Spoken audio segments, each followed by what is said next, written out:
And there we are. I am live. Hello. I put these little intros on the beginning with the counters so that it gives time for people to become aware that I am live. It gives that little bit of 2.5 minutes of notifications. But I find it really doesn't matter. It's also nice for replay. It gives a little bit of an intro. But I'm finding it not really mattering too much. Maybe I should just keep it shorter than that. I'm not sure. There is countdowns built into this, which I do like. Into these streaming programs. Like I'm using Talk Studio, and people have heard me talk about that quite frequently, and the issues that I was having with it, which seem to have been corrected now, I think.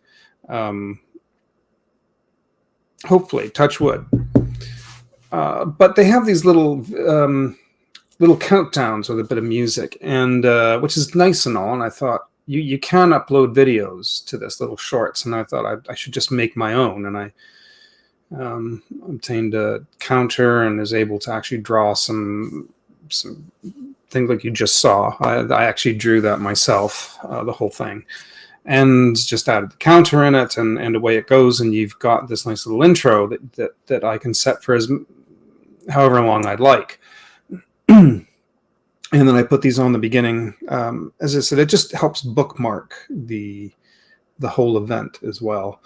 So I put these up. I start them with that so that there is notifications going out to people that I am live. The thing is funny is that I can sit here for a half hour, 45 minutes or more, go through everything, talk about everything I want to talk about, say everything I want to say, do everything I want to do, have maybe one or two people drift in here or there. And then as I'm about to close out, finish up, because I realize nobody's watching, nobody's seeing this. I guess hopefully someone will see it on the replay. And then all of a sudden, right as I'm about to done, some people come in. And I'll say, hi, somebody comes in. Hi, listen, I'm just about to leave. Then another person, then another person. Hey, what's going on? What's the live about? What are you doing? Like, where were you all an hour ago when I started this? Now you show up. Now you show up. Now you show up. So I end up repeating everything, which I don't think I'm going to do that anymore. If you miss it, you miss it. Watch the replay. I don't know how else to get people's... Why are you coming in 45 minutes to an hour late? Like after I've started, after I've done... Like, do you not get... There's a bell notification. If you like my stuff and you want to come in or you want to know when I'm going live, hit the bell notification. Click on it. Clicky on it. And you know, then you'll at least get some kind of notification to say I'm alive. And if you just can't at that time that I'm starting, then you can't, or you can't do it that night or whatever. You just don't show up. But know that I've started. And if you come in and go, hey, what's going on? At that point, what's going on has already gone on, and I'm now ending. There is no more goings on at that point. We're done. So if I may ask, if you happen to be watching this, please click the bell notification. If you are a regular here and you like watching my lives, or you listen to them, you could, even if you're creeping and you refuse to, I get people on here. I can see the number of people watching up here on my screen. I can see that. I can see there's people. I might not know who you are, but I know you're watching. So right now I don't have anybody. So this is obviously going to be seen on the repeats. But if you're in here and you like watching the show, fine, don't say anything. At least hit the bell notification so you know when I'm going to be around, right? Because it's very sporadic. I can't, it's very frustrating. I can't seem to keep a fixed schedule, whichever word you like. I can't seem to keep I can't seem to keep I'll say schedule because my work is all over the place. I work nights. I end up doing my stream late, and I don't know when they're going to call me in. I came that close. It's tomorrow night, actually. Sorry, not tonight. Tonight's free. I want to do another live tomorrow night, and I came that close to not being able to, and I still might. Tomorrow and Thursday, I might get called in if that's the case. So what I needs to do, I need to start earlier in the day. I think I'm going to make a concerted effort to start streaming earlier in the day. Because I work nights, I wake up late. So it might be sometime between, I'll say, noon and 4, in that range. But if I pick a time, I'd like to make it consistent every day, that's the time I'm going to show up and start doing my stream at this, so people know the day and the time, like a TV show almost, right? This is when you're going to tune in, this is when you're going to catch it, and not just random. That way, at least people can come in and they know. I understand people work during the day. That's harder to do.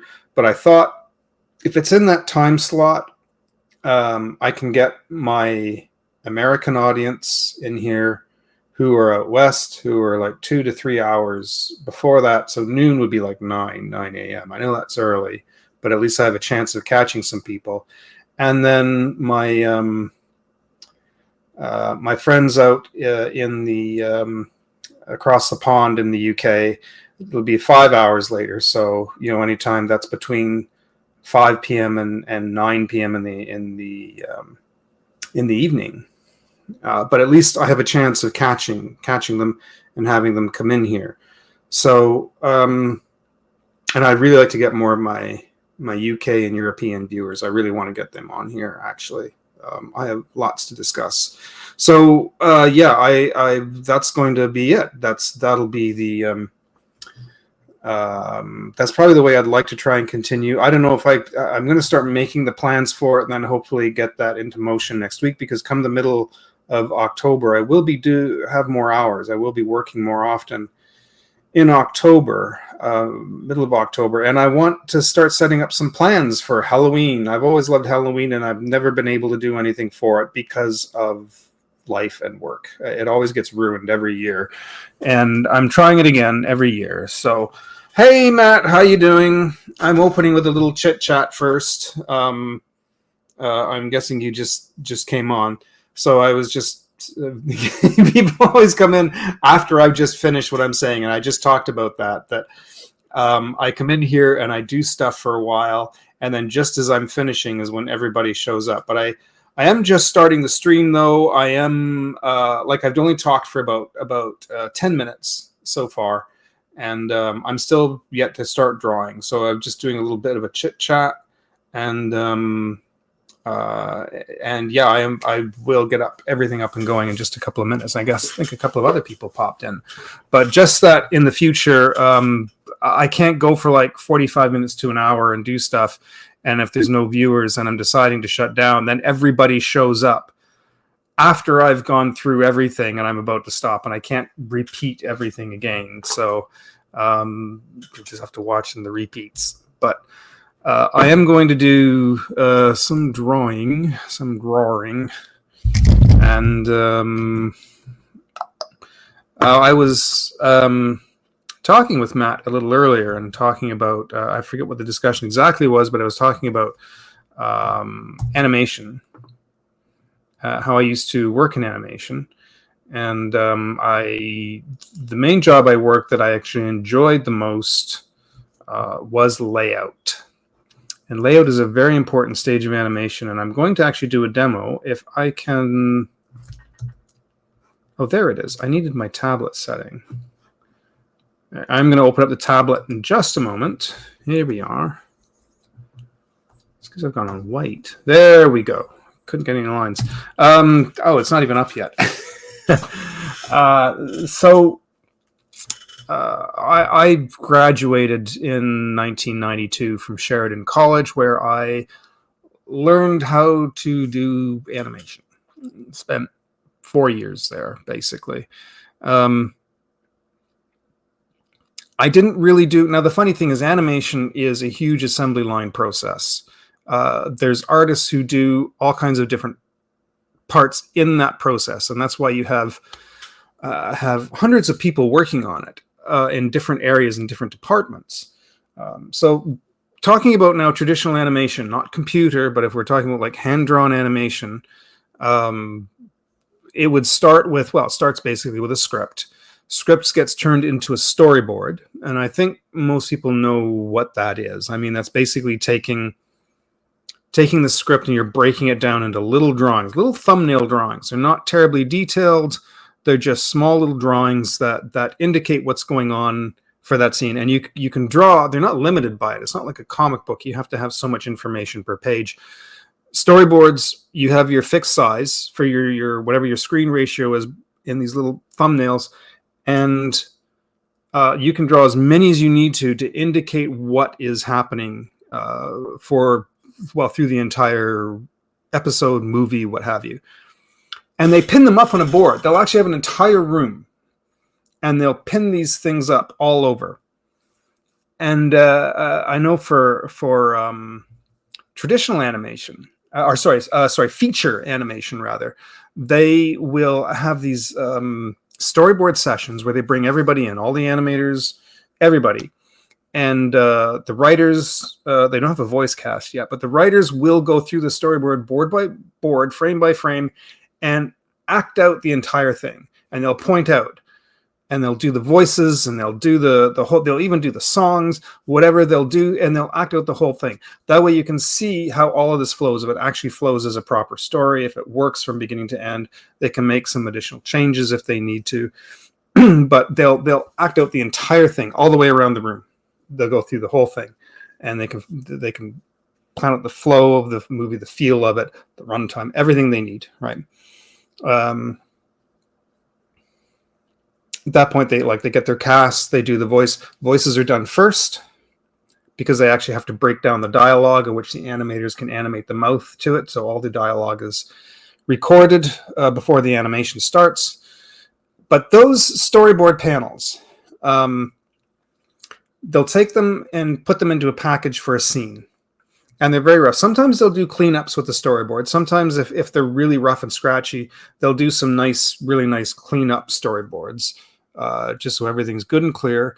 And then from there, they go to a layout department, which is where I liked working. I did work in in-betweening for a while, which is I was not very good at, and I didn't like it. It was too monotonous, and I didn't enjoy it really. In-betweening is exactly as it sounds. It's when the animator draws all the keys, and I just draw the drawings that go in between them. They'll have the animator. Actually, let me come back to that. Let me come back to that in just a moment, because I'm going to go tell you the next process, which was the next stage of the process, which was me. When I was working in layout, and that's when we take those storyboard panels and we have to break them down. You have a background, you have characters animated in front of the backgrounds. There's foreground items. There could be other elements, effects animation, such as rain and snow and fire, and those go to somebody else completely different. So we take that and we break all that down. So I would take that storyboard, and also at that point, they've already had artists start working on character designs, prop designs, location designs. All of that is all drawn out. Somebody's already drawn the, I think I'm boring people. I lost my audience. I am going to come to something visual in just a minute. Maybe I could actually do it this way. I should have thought of this ahead of time.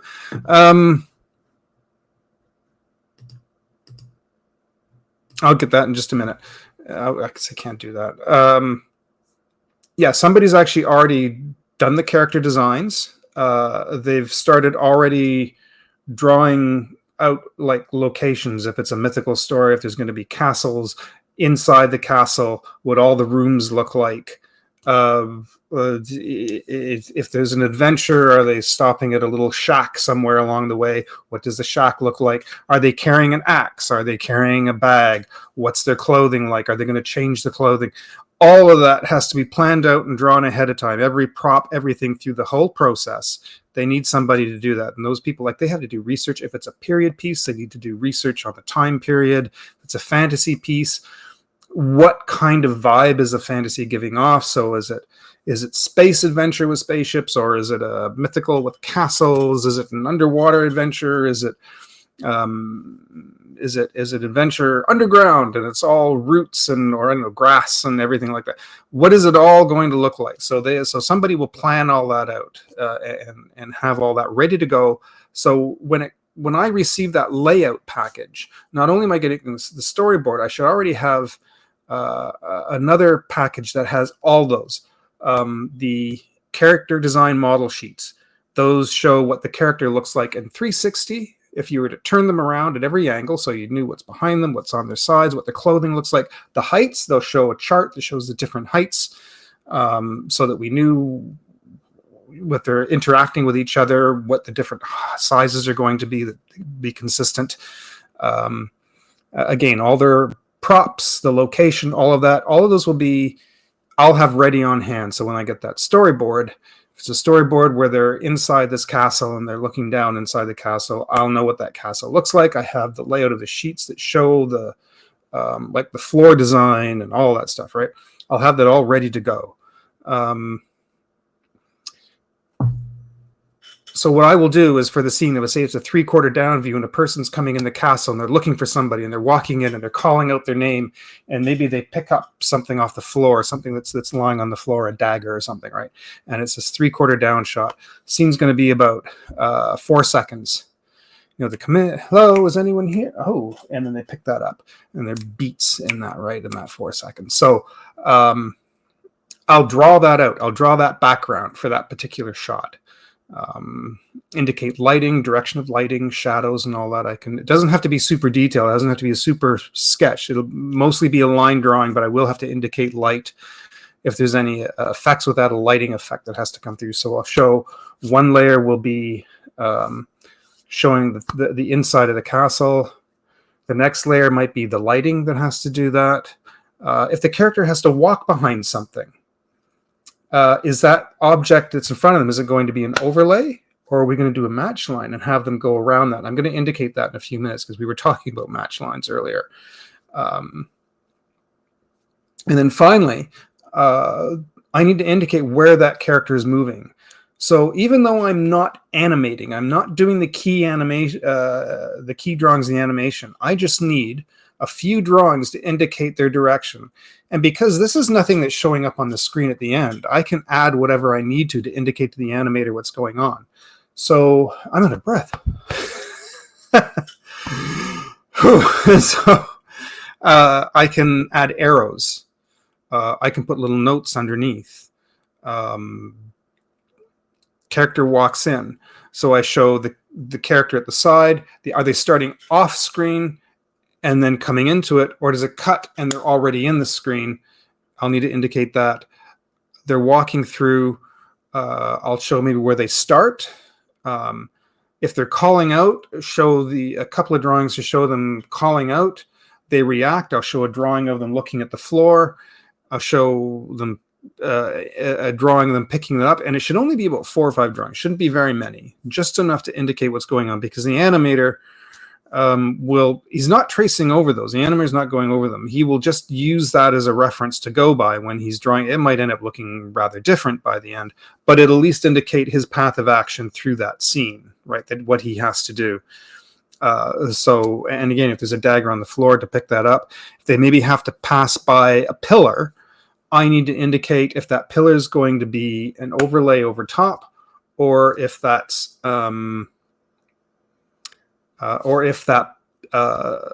we're going to use match lines to go behind that, and I'm going to show you that in just a moment. I'm not going to do a very complicated drawing when I do that, but I'm going to just do something really, really quick. So that would be the entire package. And that line drawing of the background will go to the background painters. They have to, because they're going to paint that. They'll do the background painting, the animation, and any indication of match lines. All that, those key poses in the drawing, those go to the animators. Match lines will show where they have to stop the drawing and start the drawing again. That all goes to the animator.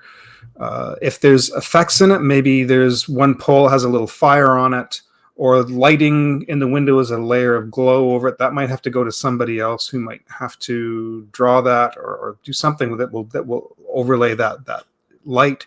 If it's fire, that has to go to an effects animator. That's somebody else that does that. There's animators who get trained just for effects, that do fire, snow, rain, water, all of that. They are trained specifically to do that. I even offered that when I went to Sheridan in our final year. They asked everyone if you're really interested in doing effects, you want to do the water, the fire, the lightning, and all that.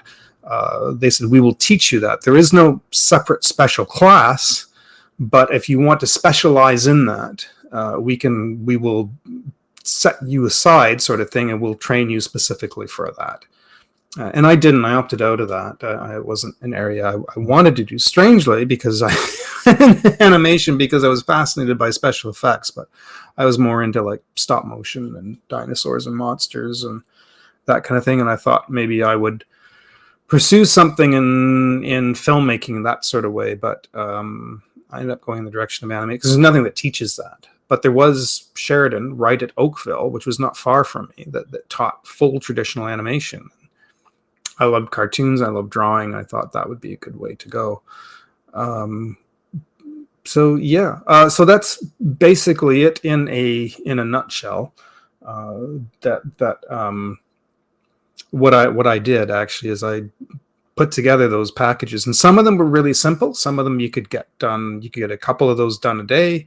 Some of them took a long time. Some of them you couldn't finish an entire 8-hour shift. You couldn't finish one of those because either the background was so complicated, had so much detail, and there was a lot going on in the scene that it just took a while to do.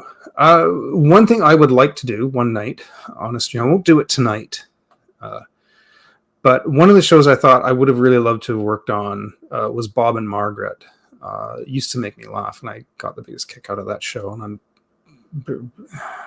yeah, that's a shame. I'm taking a little scene from that, and I'm going to show how that's broken down. And I will have like a special stream for that one night. But tonight, I just thought I'd indicate what a match line was, since Matt was asking me about that earlier, or I was mentioning it, and I actually mentioned to him. I says, I'm blabbing away about this using technical terms, and I says, do you know what the match line is? He says, no, I have no idea what that is. So I thought, well, I'm going to do something on that tonight, and I've been bluthering now for 25 minutes. So let's get this thing going here properly. I have Clip Studio Paint. The only thing is, we did this all on paper. We did them all on punch registered paper and a light table underneath, and we would lay them over top. In this case now, technology and such being that we can do it on a tablet. It's the same thing, basically. I'm still drawing. It's just now with a digital pen on a tablet is the only difference. But, we can show it with pencil and that kind of thing here. I can, Aaron Blaze, if anyone's not familiar with him, he used to work for Disney. He's an incredible animator, and he does live streams, and he does animation on paper. He shows how it's flipped, and he'll do demonstrations on that all the time. But he does animation. He actually animates the characters and does key animations and in-betweens. I mean, when he makes these little short movies, he does everything on the whole thing. How he gets them done, I don't know. He just did a film called Snow Bear, and it's getting released very soon, I think, for the film festival. It's just a short, of course. Do an entire feature, but it looks gorgeous. He's an incredible artist. Paints, he animates, he draws, he does everything. He put out like a whole series of brushes. Just blows my mind. I'm like, that's what I get for not keeping up with my drawing all these years. I should have been doing stuff like that. But Anyways, let's kind of get this going. Let's see if I can bring this up. Hello, Dylan. How are you? I just finished my spiel on what I'm about to do. Just in a nutshell, I'm going to be indicating what match lines are in animation. So I'm going to demonstrate that in just a moment, as soon as I can get this connected properly. And I'm going to be doing it in Clip Studio Paint. Right? There it is. All right. I've been having some technical issues again tonight, and it's been driving me bonkers. I'm not too bad. You know, I'm getting by. Life could be better, but it is what it is, right? I don't know. I don't want to get into everything. I'm doing all right.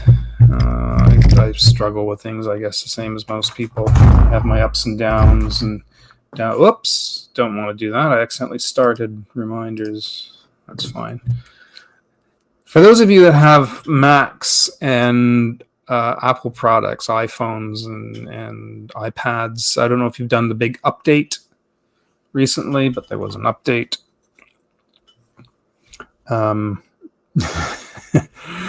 So if you've done that, it's got some issues. It's got some glitches and things wrong. So life could be better. I understand that. Yeah. So let's say I get a storyboard. If I get a scene, and I've done this before, but let's do because I did do Rupert the Bear. I should have started this ahead of time. I want to let's see if I can get some model sheets up here really quick.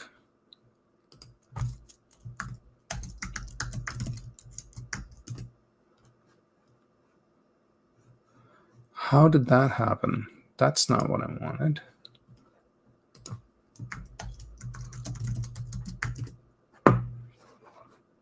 Bear, but I do want the Nelvana. All right, so here we go. Well, let's we'll just indicate something with this. So, he's got a scarf. That's right. I remember that. So let's just for an example here. Really, I want to keep this simple because I want to indicate quickly what this is without going into a lot of detail. I get a storyboard, and it's going to indicate just him walking by.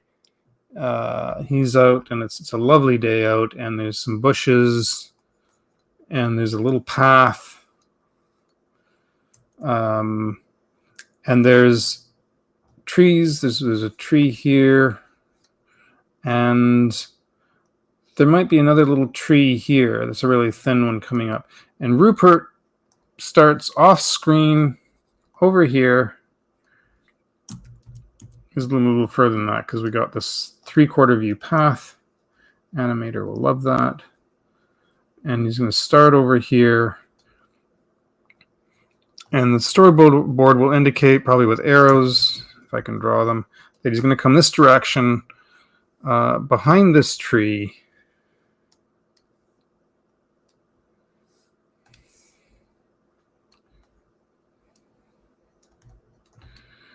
This one's in behind over here, so that's fine. The only thing that crosses in front of it is this tree right here. Right.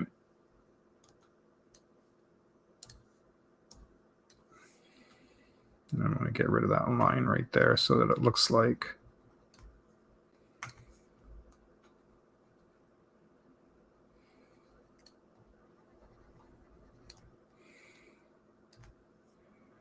I've got the dynamic eraser on, and it's not being very dynamic. Erase, damn it. There. It's just enough so that I can indicate that there's this long, spindly tree right here. Right. And he's walking along, and he's whistling, and he's in a good mood, and he's man, I don't know what's going on with this thing. He's whistling, and he's going to walk past here behind this tree, going straight that way. All right. So I'll get something like this. The storyboard panel that indicates that he's going to walk, and he's going to walk probably off screen or about that far. All right. So that's what I'll get. And there'll be scribbles underneath stating what that is. That's the storyboard. All right. So I'll already have the model sheets of Rupert, the costume that he's going to wear. It'll tell me which scene it is, indicate the time of day. I might already know what the episode's going to be about and what the scene is and where it falls into it. So I have an idea of if it's day, if it's evening, if it's night, if it's when this is actually taking place. If he's carrying anything, I'll have that as a prop. Is he going to stop and pick up something off the ground? That'll have to be a separate prop sheet, so I'll know. I'll have all of that information already. I just need to indicate this has got to go to the background artist and the animator, and he's going to come across. And those these will all go to their respective departments. So I'll bring up another sheet, and I'm going to do the really quick crude drawing because I don't want to be a long time on it. All right. So the first thing is we have these grid sheets that will lay over top of the light table. And I used to have one. I don't know if I still have it here. I know I still have the one from Sheridan. I never got the one from Nelvana because they kept those. They didn't want anyone to take them. But I think it's still in storage, unfortunately. But I did have the ones that laid over top. But it would... I'm going to open up a grid here for just a moment. But you would have to indicate in your area that you're working in. This is a TV show, and there is an area. Let me just get this grid up for just a moment here. Canvas.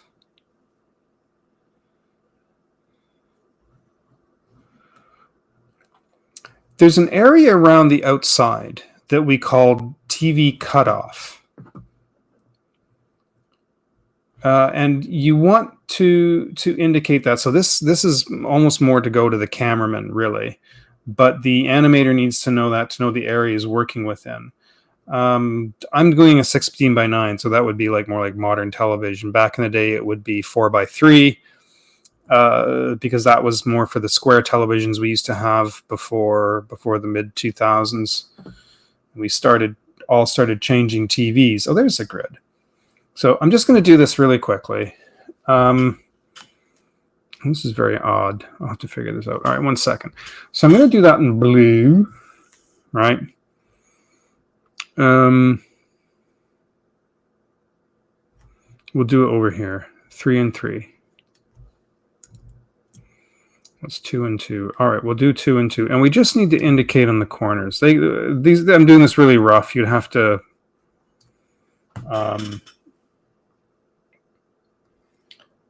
have rulers and make this look nice and sharp, because everything needed to be clear.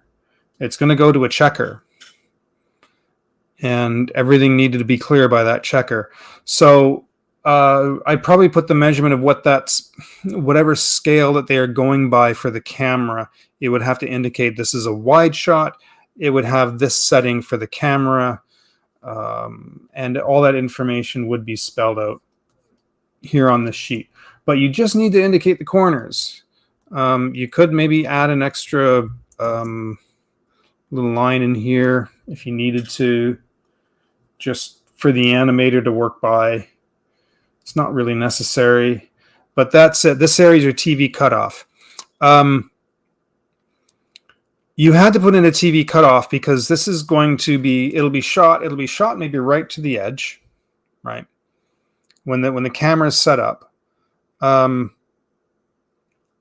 in the process of the film being broadcast on your TV, so it's going through something later, it's converted into tape or whatever it is that will be broadcast out, broadcast your TV, and each time, so it's being broadcasted, which means it's going to lose a little bit on the edges. Then your TV is going to cut that off again. So technically, you might even be seeing less than this. I mean, you might even be seeing it within a much tighter area than this. So you really want to make sure that all the action is really tight within this area and what you're doing. And so we would start with this area that would be your TV cutoff, right? Hey, Paul, how you doing? Everybody's showing up here now. I'm doing a little demonstration, a little bit on what I did in layout, and I'm just doing this to indicate something called match lines we did in animation. And I will, Paul, by the way, I saw your little ad that you did. That was amazing. I got to ask you about that. Paul is also a very good artist and graphic novelist, and I am getting old and senile because I even bought your book and I'm drawing a blank on the name. I can see it. It's the I apologize, Paul. I'm having a bad seniors moment. I've been having a lot of these lately. I am going to wind up with like Alzheimer's or something like that. I know it because why long-term memory things I can remember, like I'm demonstrating layout here and I can do this. I remember how to do this, but short-term things I'm forgetting like something awful. But anyways, I did see your little short for Josh for his book, Josh's Apartment, and I was really amazed. I was like, and look at, yeah, definitely should. But I'd like to know. I'm curious what program you used for that to animate that in, because I'm presuming you did that on the iPad. I could be wrong, but yeah, go check out his page, everyone. Yeah, Paul Pate, ladies and gentlemen. So this, anyways, getting back to this, because I wanted to indicate this, your TV cutoff. Because in the broadcasting process of broadcasting and being on your TV set, which back in the day even had curved corners, you didn't want too much information too close to the edges of these. So this would be your TV cutoff, right? So I'm going to add another layer over top. I'm going to start a simple background, and I'm not gonna. This is going to be really crude, right? So I'm going to just. We're doing like a 3/4 pathway that's going to come down here. I'm going to do it really light and blue pencil here first.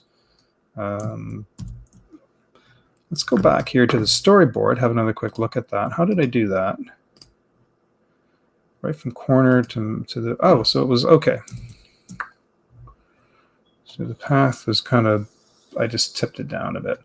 And I'm just doing this really light because I'm going to go with pencil later. A little wider path than that. We come through. Procreate Dreams. Oh, nice. Okay.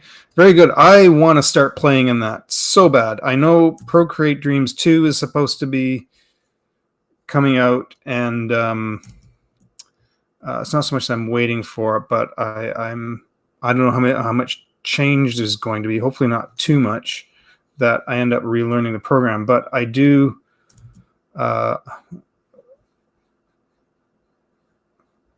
Yeah, I do. I do want to start playing around that. I've got some plans for that. We'll see what happens. But man, I definitely want to start playing in that. This can kind of go straight across, but this is going away. These bushes are kind of falling away in the distance. And we'll just do it like a hedge. This is really, really simple. This is hard to see probably on the screen because I'm doing a blue pencil. I'm making it really light. Age of thanks. Yeah. Perez, it's Inspector Perez, isn't it? Or Detective Perez, I think is the name of the series. Correct me if I'm wrong. But I did want to give a shout out for your book. I'm going to go with, should I go the design pencil route? And black. And I'm going to do blue. sketch. I'm going to call this one TV cutoff. And then pencil sketch. All right. No, I don't like that one. Darker pencil is almost an ink. I want to keep this looking like pencil.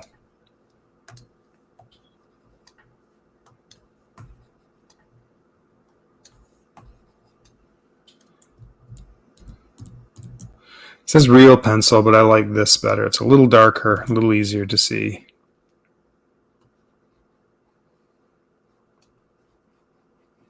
And I'm making a really, really crude drawing here of this tree. And trees, this particular tree he's going to walk in front of, so we don't have to... I said gonna, and I'm trying not to do that anymore. Trying to learn to talk better.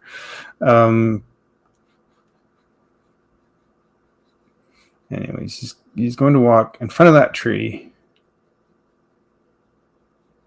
And this is fading into the distance right off the page. This is just this long hedge line here. I don't want to spend a long time on it, but it's enough to indicate what I'm doing here. Yeah.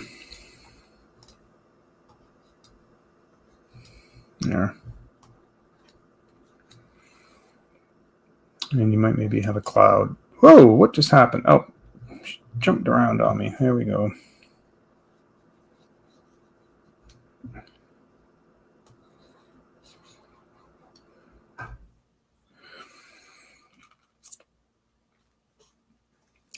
So the character is going to come walking down here. I'm going to add in the path, but now a match line, what I'm going to do is although the tree that's going to be in front, the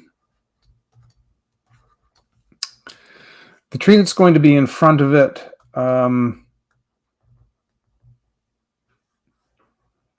might normally be an overlay. If it started down here and came up here, it would probably be an overlay. But let's attach it to the ground over here, somewhere within this little TV cutoff area. In this case, then, we would use a match line. I was pushing close to the edge of the screen, but I feel like the things you demonstrate are about animation process. It doesn't... whoops, I'm losing where my mouse is. Sorry. I feel like the things you demonstrate are about animation process layout and organization. Doesn't matter the software you're using. Really doesn't. Yeah, for what I'm doing here, it really doesn't. For this, I mean, you can even still animate in Clip Studio, but it's not great. I would really like to use Procreate Dreams. It's like editing. It has like built-in editing and yeah, it's really cool. I'm kind of what little I've done with it, I really love it, and I just would kind of love to do. Once I figure out and learn it, maybe I'll do like whole demos on that. But I'm going to erase that tree. That tree shouldn't have gone in there, because that cloud rather, because I am going to need that space. And let's go back to the pencil. I should even start the tree over this way just a little bit. We're still within the match line. That's fine. And I'm going to go over this, but that's fine. I'll clean this up in a minute. And we're just going to do a little spindly tree like this. It's just a little one that's kind of in the way.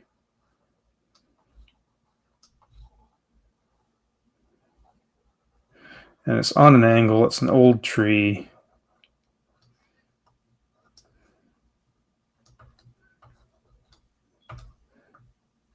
This is really crude. I would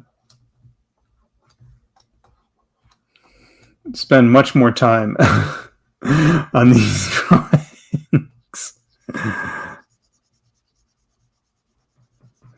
A little bit of shadow.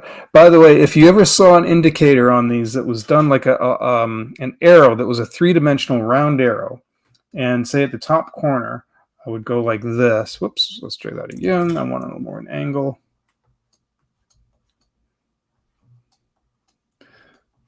This, if you saw an arrow like that, indicated the direction of light. That is for the background painter, because all he's going to have is a line drawing. That gives him an indication of where the sunlight is coming from. In this case, actually, that's not a good place for it. Let's get rid of that. It's probably sun's going to be somewhere behind the tree coming across this direction in front of it. So let's go up here this way. We'll just do, we can even put it right in the tree.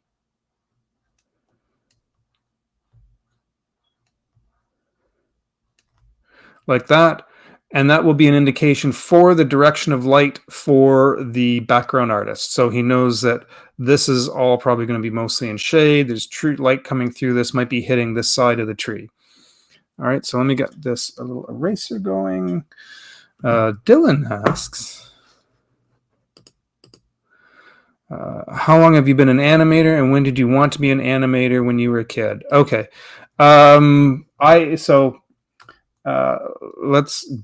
me try and break that answer down while I'm doing this. The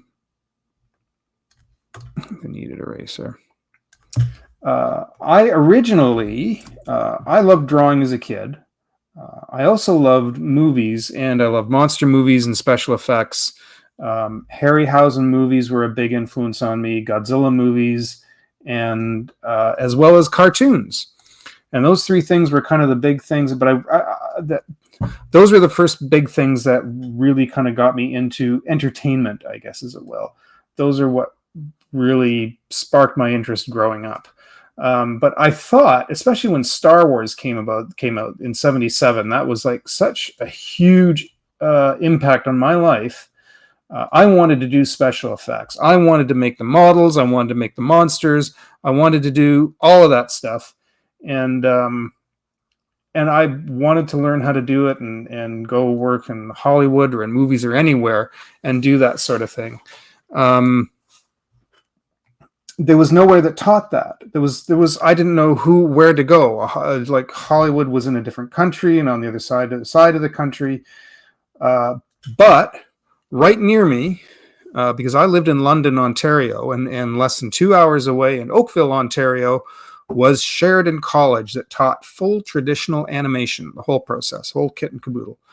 And I went, you know what works for me? You can probably branch off from animation, do other things if I need to. That just sounded like a blast, and I was like, let's do it. And so I took a 2-year art program in London. It was the same one. If those who know Chris Runciman, I went to the same school as him. I think I was 1 year ahead of him. I might have even seen him around there because it was 2 years. And it was called Beale Arts. Beale was actually a high school in London, but it had a post-secondary program specifically for the art. So I did that to build up my portfolio, went to Sheridan, did Sheridan for 4 years.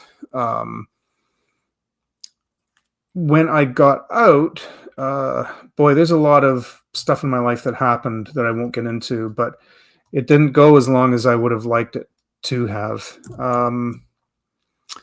Took me a while to really get into a studio. I did a bit of cell painting. I did cell painting on something called Mumphy's Christmas. Mumphy was kind of a Babar knockoff. I did just cell painting in that. And it was even just final production cells. It wasn't even actually in the movie itself. Seems I did something else for it. I did something earlier on in the film where there's, I forget. God, there was something else I did for that. It wasn't much. I was also a production assistant, so it was just sort of an in-between person passing the packages to people. That really wasn't right. So I did that for a little bit. Finally got into, after doing tests and tests and tests, I finally got in on Babar to do in-betweening for Babar the Elephant, because Nelvana was right across the street from Phoenix Animation, which is in Toronto. The animation studio is called Phoenix. It was located in Toronto. People get confused. The Harryhausen, he really was. Um, the legend, the YouTuber Matt Dropper. Oh, all right, good to know. Maybe I'll check into it. Why do I feel like I might have even seen it? Maybe I did, but yeah, I have one of his books. There's like 2 or 3 big, like thick, giant books, and I've got one of them somewhere down here. Yeah, so to continue answering the first question, I did Babar the Elephant first, and this is all in the early 90s. That was short-lived, and I didn't get fired off the project or anything like that. I just didn't want to keep doing it because it drove me bonkers. I don't like doing in-betweening. In-between is basically when the animator does the keys, he indicates the timing and length of time that the animation is, and so you just have to go in and figure out where those drawings go in between and how many drawings, how long it takes, and you have to follow the animator's instructions, and it's got to be clean. Like it's got to be look like it all was still done by the same animator. So you had to do that very, very specifically. Cool if it was in Phoenix, Arizona. Maybe. I don't know. I kind of at the time didn't want to move. I was hoping to stay within Canada. I was hoping to maybe work at NFB, the National Film Board of Canada.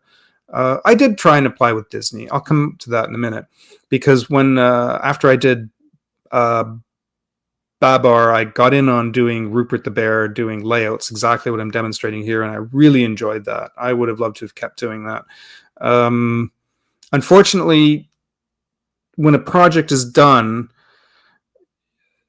because it was still new, you had to kind of keep reapplying. So if they were going to do the next season or another show, I had to do another test for it. And unfortunately, at the moment, there was just a gap. There wasn't anything happening. There was holidays and there was changeovers. Some stuff was converting to computers.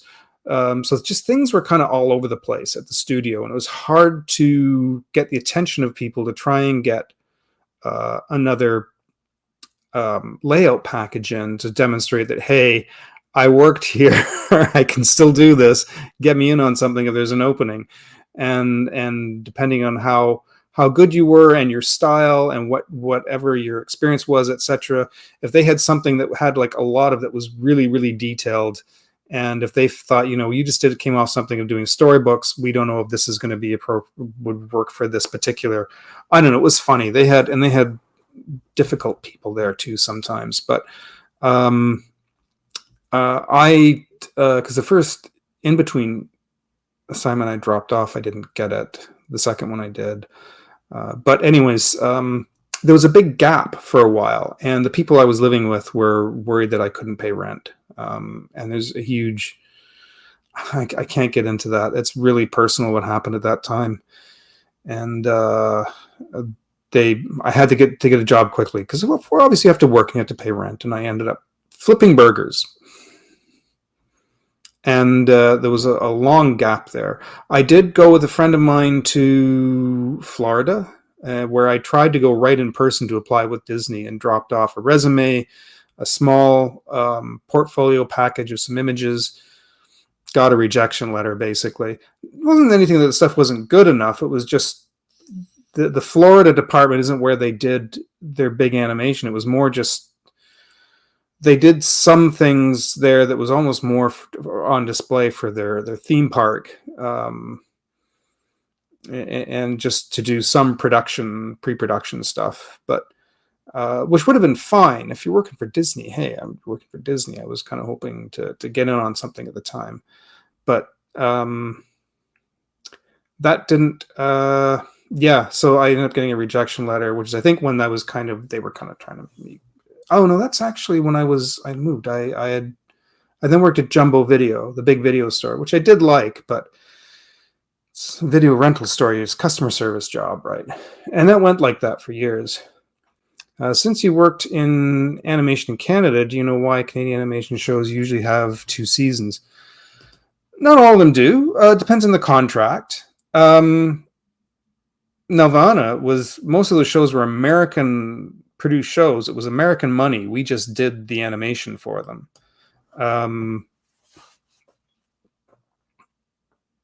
Yeah, they depending on what it was. Animation in general, like if you look at cartoons, depending on what it was, most of them never really lasted that long. Same thing with a lot of like the Hanna-Barbera cartoons, Saturday morning cartoons. Some of those only lasted, very few of them went on for seasons and seasons and seasons. Most of them just lasted a short time. So some of them went longer. I think I wanted to try and get in on the Beetlejuice cartoon because that was crazy. I just missed it. It had went 4 seasons and it just ended. So yeah, take that for as you will. But you know, but I couldn't get in onto anything. So after I did try to keep drawing. I did try to, in my spare time, try to get in with another studio. I had the worst luck. Things were kind of changing by the mid to late 90s. I remember doing a test for a place called Lightbox Animation and met with this lovely woman who took me to lunch and she looked at my layout package. Absolutely loved it. I did this whole underwater scene and she was like, this is really good. She says, the rocks are really good. So I said, well, yeah, I've had some experience. She says, oh, this is really great. She says, I would tell you you're hired instantly if we had some space for you, but we are just completely filled up. And there's a lot of productions shutting down. It was just like that over and over again. I would try and do an application. They'd say, oh, do a test for us. We'll keep it on file. Never heard back, right? So I did countless tests. And earlier tonight, I watched the first episode of the original Ultraman show. Oh, yeah. I used to love Ultraman. It's good. And yeah, it is. It was dubbed, though, which is a little annoying. I like the subtitled. I like the subtitled stuff. I kind of would rather hear it in the original language. I suppose if you're looking for the cheesiness of dubbing, then you kind of miss that. But I always kind of like seeing it. I didn't mind hearing it in the Japanese and seeing them subtitled.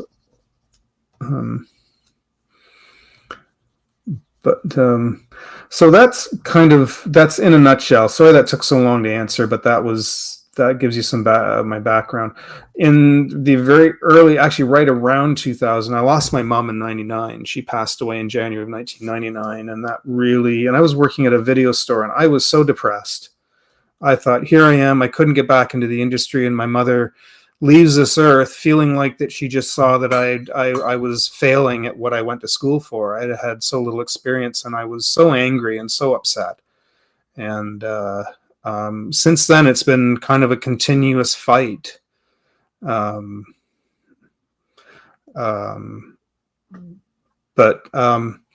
I know, and I used to say that too. The reason that you did a test, I know, I kind of got angry. I think I even said that a couple of times. It's so that if they lose somebody on the staff, if they're working, if they keep your stuff on file, try and remember who you are, and if they start losing some staff for whatever reason, or something builds up, they get a new contract and they're like, oh crap, we got this big job now. Hooray. We've been waiting this forever. Now we need to hire people. My resume and my layout package is in there, and you would hope that they would remember who I was and give me a call. So yeah. I remember actually when I mentioned Phoenix Animation just before I worked in Nelvana, I met the background painters, met the guy in charge of background, did a little painting there with him right in front of him. We were doing these color squashes. He really liked what I was doing because I really enjoyed background painting. Said, this was on a Friday, and he says, you know what, you're hired. Come in on Monday. We'll get you started. Great.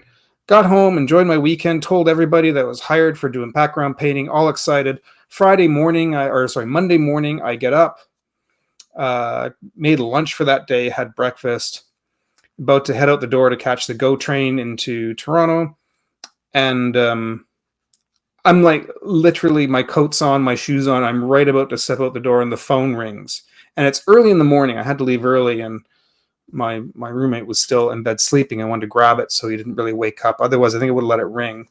Not really thinking much of it. I figured it was for him. He usually would get calls sometimes at weird times. So I grabbed it, and I was like, hello, about to say, I got to go.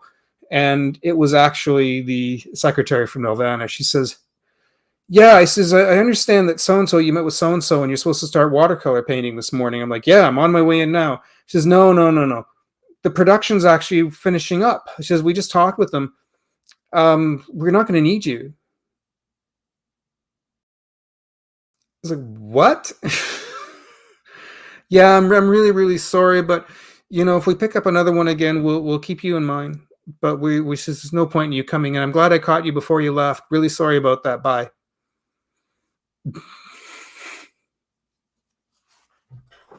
Yeah. That was incredibly disheartening. I can't tell you. And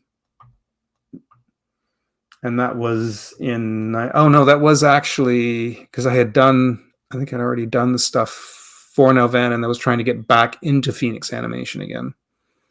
I forget. It's such a confusing period of time where I worked for Who. So yeah, I cried that morning. I was so upset. I was just heartbroken. Years would go by, and in 2000, a friend of mine said, "Why don't you go to Ontario Place? They're doing caricatures." Yeah, I was devastated. I was hesitant on doing caricatures at first because I really wasn't sure if I'd be any good at that. I had done caricatures with my friend Brian. We had done them before just for fun at a couple of events. But this particular company, Caricatures Unlimited, it was a kind of this woman owned, and she had about 6 or 7 artists under her. They had a really specific way of doing it. You had to be direct ink to paper, and it had to be done in between 5 and 10 minutes. You had to work it fast. There was no rough sketch. There was no rough drawing. You did it, and that was it. And I was freaking out about this. And you have people standing around you. You are part of the show. That was difficult. I almost quit. I did decide to do it. I did a test for her. She said it was fine. They were really like, you had to only do profiles.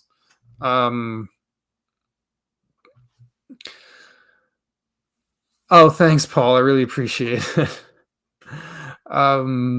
Yeah, when I was doing that, you can only do profiles. You had to use their supplies, which actually their ink markers were amazing at the time. I love the ink markers they use. They've been discontinued since. But I almost quit the first 2 weeks. I was so this was the year 2000. I had just lost my mom. I was still kind of distraught. I almost quit after the first couple of weeks. I couldn't. I was having trouble with it. One of the other artists in the park that I was working with, I think his name was Chris, really nice guy, and he was like, "Don't quit." He says, "Don't." He says, "What?" I says, "I can't do this. I'm having trouble. This is not what I'm used to doing." He says, "You're a good artist. Why?" He says, "Let me show you something really, really quick on how to do it." He says, "I will show you exactly how to do this." And he showed me this little. Here, I'm going to open something up really quick. File, new. We'll do it anyways. And he said,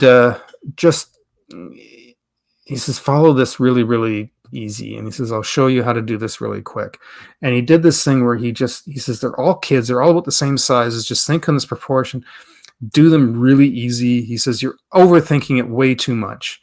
He says, "And just do this with the mouth and grin, and you can kind of add your own little thing to it. And just the eyes just have to be simple." He says, "They're paying $5 for these drawings." He says, "They don't have to be good, for goodness sakes." And so when he showed me this is really bad, but he showed me kind of how to do something like this really fast. I'm kind of bored here at a really odd position, so it looks really bad. I'd be a little bit tighter than this. But once he showed me how to do this, I started following that pattern. This pattern that basically all kids, because they're still growing up, they're still, you know how they say babies all look alike? Weirdly, if you were to take all children like under 8 years old and shave them, they kind of, and they're about the same size and weight, they kind of still all look alike. And I realized that all I had to do was make these little tiny indications with the hair and whatnot. And the mothers would be happy. The kids hated it because they all wanted to go into the kids' play area at the other end, and their parents are like grabbing them and forcing them into this chair, and they're like have to fake this grin on their face, and they're just like, they did not want to be there. They were, I felt so bad for a lot of those kids, but I did that for a couple of years. So, and it got me into doing caricatures, which I did on and off for a number of years. And then 2000s was another rough period when I moved to Mississauga, and I took on jobs that I shouldn't have. I worked at a photo lab again because I had to pay rent. Through that whole period, again, I was trying to keep drawing. That's where I come up with the idea. If people know me, and I've talked about Star Tales, the comic idea that I had. Originally, Star Tales came out of a game that we played, and I kept saying this would make the most hilarious animated series. I would love to pitch this at somebody because I was having such a blast. It was short-lived. It was a short-lived game, but I was having such a great time. And I drew all the characters out, and I came up with all these story adventure ideas. Said, man, this is, again, early to mid-2000s. I wish I could turn this into a cartoon. I could hear the voices in my head, and I knew how I wanted this to go. And everybody kept saying, make it a comic, make it a comic, make it a comic. So I did a whole bunch of like rough drawings over the course of 6 or 7 years. And I tried, but it wasn't clicking. And I think because I visualized it too much as animation, I knew it would, it doesn't, the gags and the dialogue and the things that were going on in my head were too visual. That required certain pacing to them, and I wanted it. I knew it would make a really great animated series, and but I didn't know what that animation was changing. I mean, after Toy Story came out, computer animation took over, and very quickly we knew. Even when I was in school in the late 80s, early 90s. Computer animation was also being taught at Sheridan, but it all looked like moving glossy metal that just floated and never really, even character running just didn't look right. It never connected with anything. It was just all this glossy, shiny, blobby stuff that I had no interest in. And the teachers did say one day they are going to perfect this. You know, we'll see better stuff in the future. I'm thinking like, sure, maybe about 40, 50 years from now, maybe this will start looking more. No, Toy Story came out. Fuck Toy Story. God damn it. Well, first it started with Tintin, that won Best Animated Short. Tintin was sort of the precursor for that, for Toy Story. And then Toy Story came out. And I really still thought that, you know, people are still going to like hand-drawn animation. It still doesn't look the same. It's hand-drawn animation is done with hands. And it has a whole different look to it, and has a different feel to it. There's a thing unto itself. So I figured, even though Toy Story had come along, we're still probably going to get a mix of both for a long time. No. Stuff started dropping off one by one. Departments started changing. Everybody wanted CGI animation at that point. And we lost, even though people, here's the weird thing, people kept saying, we still want hand-drawn animation. And the box office tickets weren't indicating that. People still went to the theater to see Toy Story, to see Monsters, Inc., to see Pixar. Pixar was the big new thing. So everybody wanted that. DreamWorks, right? Shrek would come out. Disney started Disney did one last crack with it with The Frog Princess. That's a beautiful film, by the way. They did the Princess and the Frog, whatever it was called, and it bombed. Didn't do very well. And they figured at that point, traditional animation is dead. Even TV animation,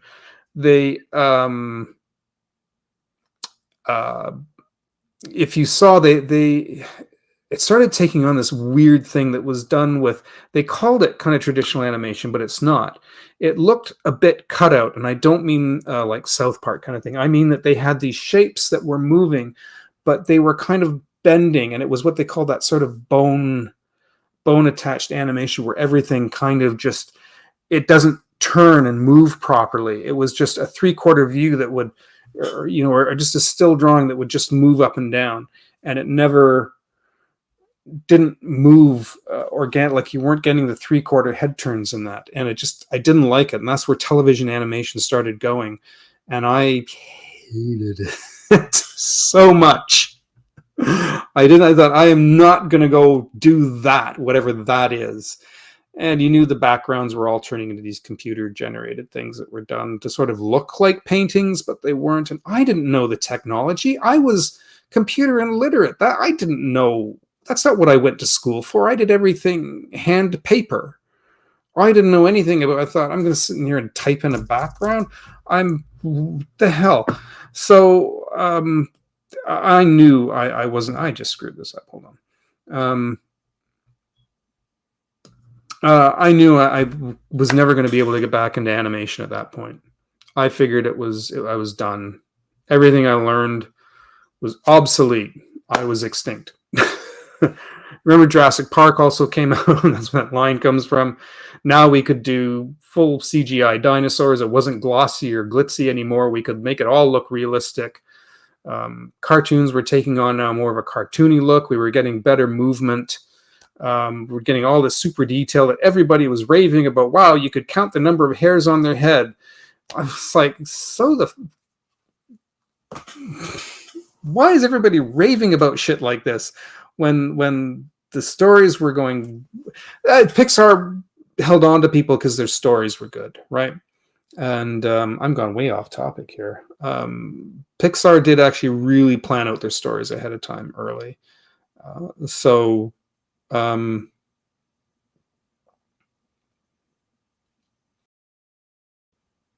I kind of lost my train of thought. But Pixar kind of took over everything, and everybody wanted a Pixar. So yeah, thanks, Dylan. Yeah, I Princess and the Frog, like, yeah.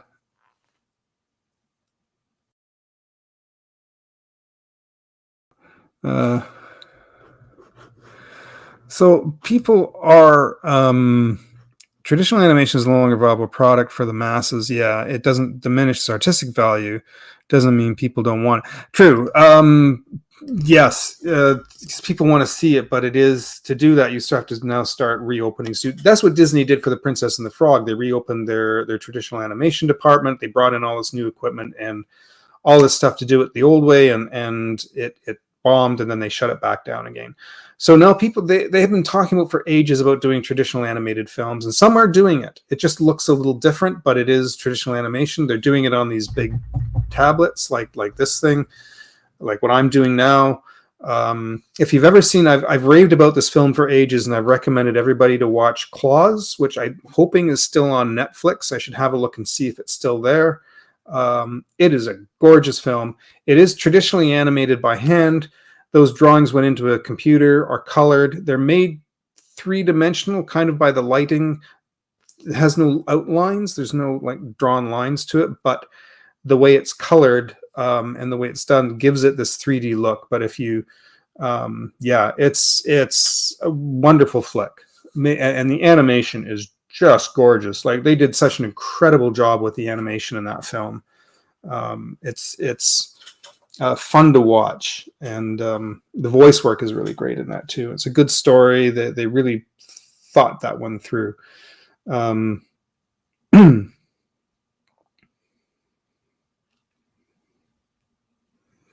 can watch Claws. Yeah, if you get a chance to. Hopefully it's still on Netflix. I'm hoping it's still there. If it's not, try and find it and find a way of watching it. Good Christmas movie. Good movie to watch with the family over Christmas. It's a lot of fun. Oh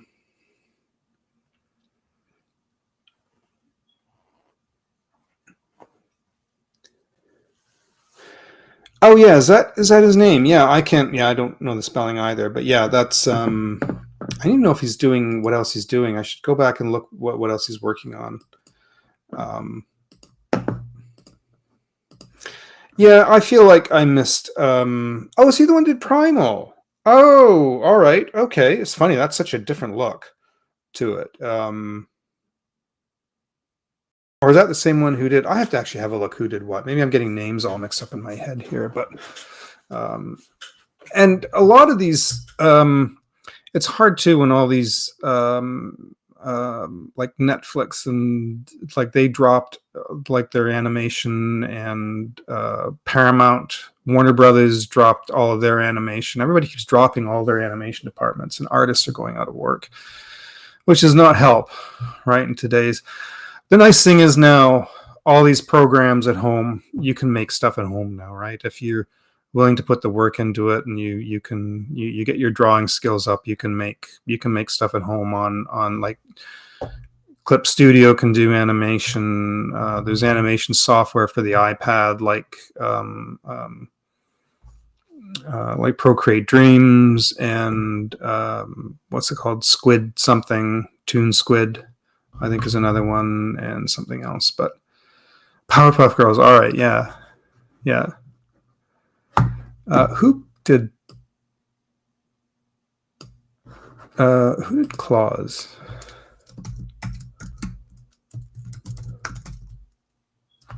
(2019) he did that. Has it been that long? I remember there was a big build up to that. Netflix did this whole thing on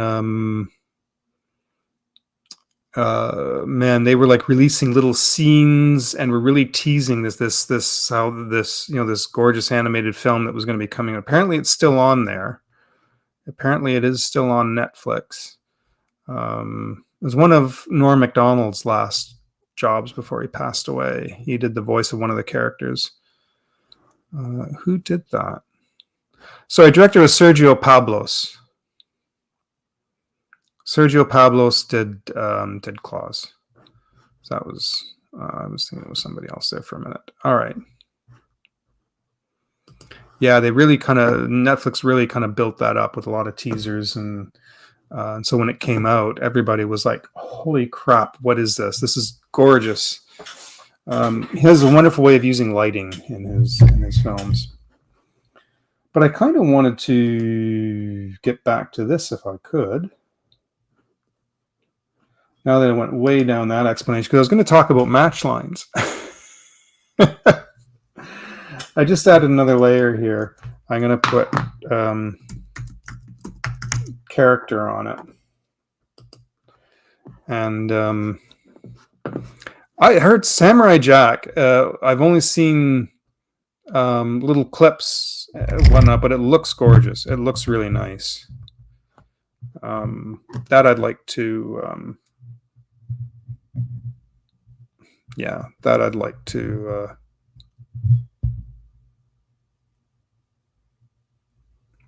see a little bit more of. Robert Valley, I'm not sure that is. So I am going to overtop. If I was doing this in layout, I'd be on a light table and I'd lay a sheet over this background. So if you can imagine there's a sheet on this, I'm going to get rid of the grid. Where's the grid? Oh dear. I forget what that is. Oh, there it is. That was just for the TV cutoff. I have that indicated. So I've added another sheet over top, and I'm just going to add this in loosely. So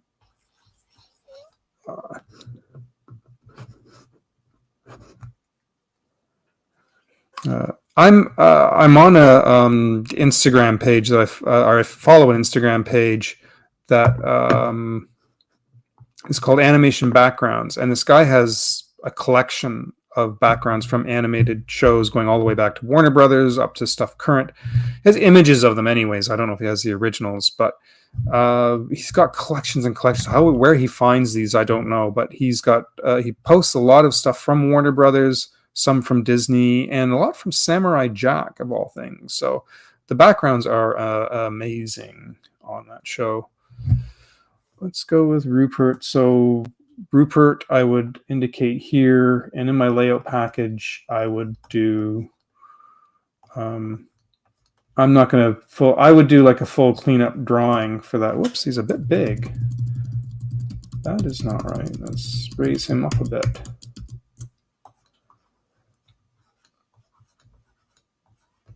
I'm just going to do this roughly. I would do more of a cleaned up drawing if I was to do this, but just for the demonstration for this today. When I later do the Bob and Margaret demo, I will do, which I'm hoping to do maybe next week. I'll start it. I'll do that one in parts, but I want to do a Bob and Margaret demonstration. I don't know if anybody's heard of Bob and Margaret. That was a funny show, funny animated series that came from England and was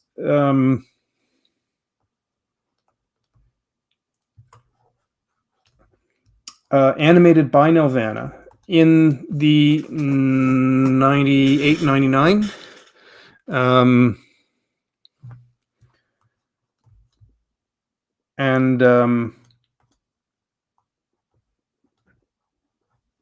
Ran for 4 years. I really liked it. I wish I could have gotten on that show. That would have been so much fun, especially the backgrounds. First 2 years, it got canceled actually after 2 years. And then Nelvana somehow they made an arrangement to pick it up to keep it going. It didn't continue in the UK. They only ran it for 2 years in the UK. But Nelvana made an agreement with someone somehow to keep it going for 2 more years. But they changed the story and had the characters move from England to Toronto.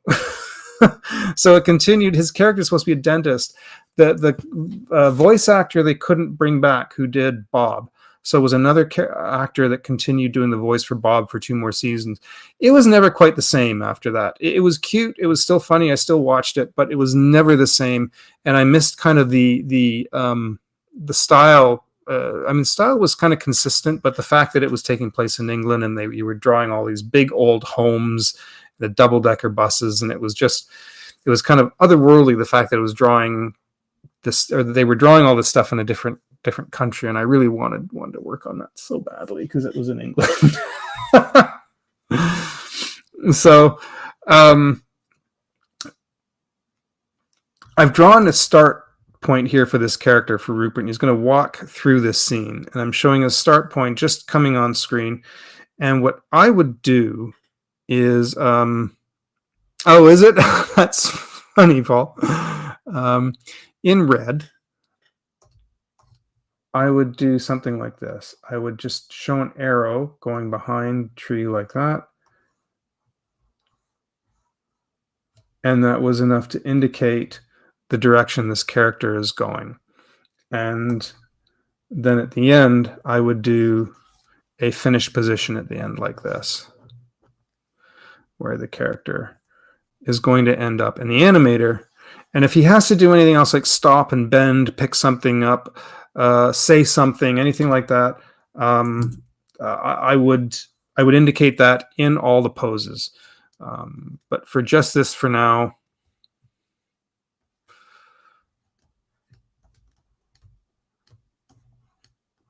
I'm just drawing enough to indicate. And this would be on separate sheets of paper that would be laid over the background.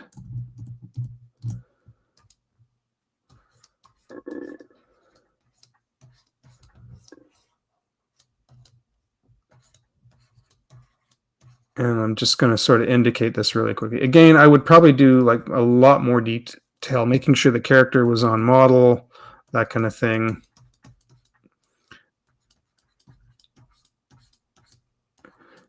And oh,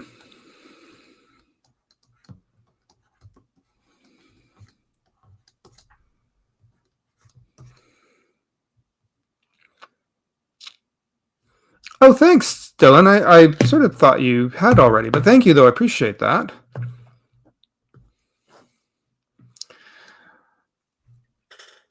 I'm going to add another layer on here, because what you would have to indicate in a package, because this tree is in his way. He's going behind it. He's going to be walking past it, right? You can see where he's going down the path, but this tree is in front of him, but it's painted on the background. You can do one of two things. You can make the tree an overlay, but it's kind of attached to the ground. You could still do it as an overlay, as another stuck on a cell, but if it's painted, watercolor painted, you can't cell paint it, but you could watercolor it, or you could do watercolor, cut it out, put it on a cell, or do something to lay it over top. Oh, no worries, Paul. It's nice of you to pop in. I know it's midnight already. Good heavens, I've been on here for an hour and a half. Again, this is why I got to start doing these earlier. I can't do these this late. I got to start doing them in the afternoon or early evening. So, but thanks, Paul, for popping in. If you have to leave, have a good sleep, man. Thanks again. I really, yeah, always good to have you in, Paul. Maybe one of these nights I'll just have you in to chat when it is kind of a guest here on here with me. This is the match line. This is what I was talking to Matt earlier about with match lines. And Matt, if you're still here, this is the moment.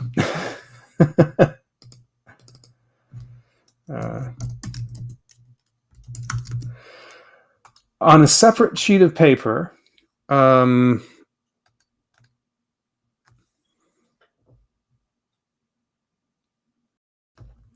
why is this not? Oh, match line. There we go. I'm going to zoom in a bit. Just a bit.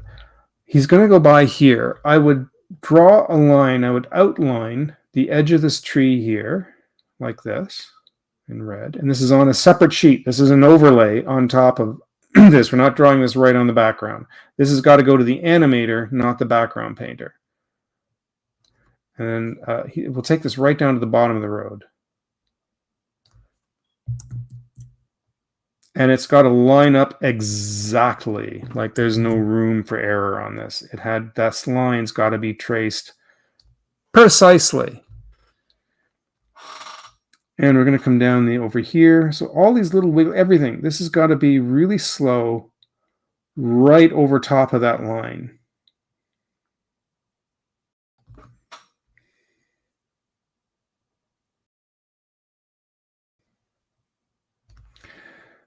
So what happens is the background painter will get this. And he will paint this. He doesn't know what's going on. He probably figures there's going to be a character walking past here. He knows there has to be. This is on the same layer. This tree up top should be overlapping that. Oops. Let's fix that. So the background painter gets this drawing.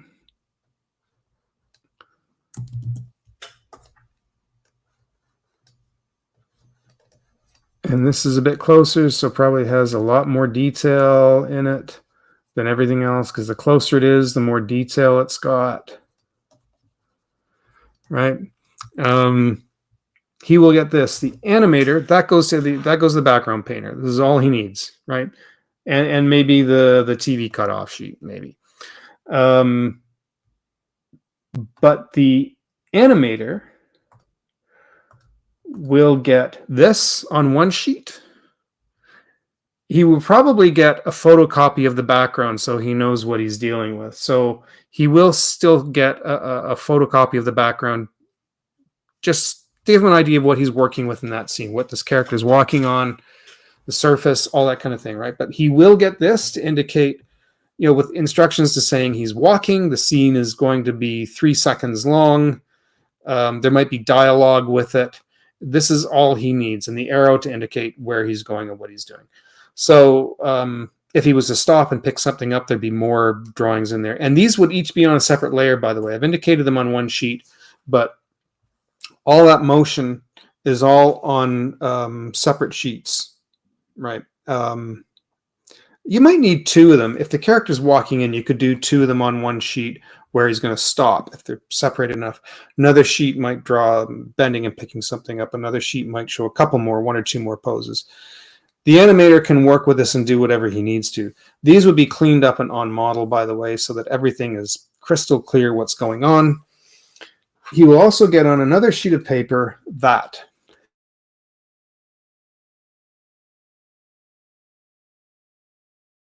Knows that when he is drawing, when he is animating little Rupert and he's coming by, he's got to go behind this tree.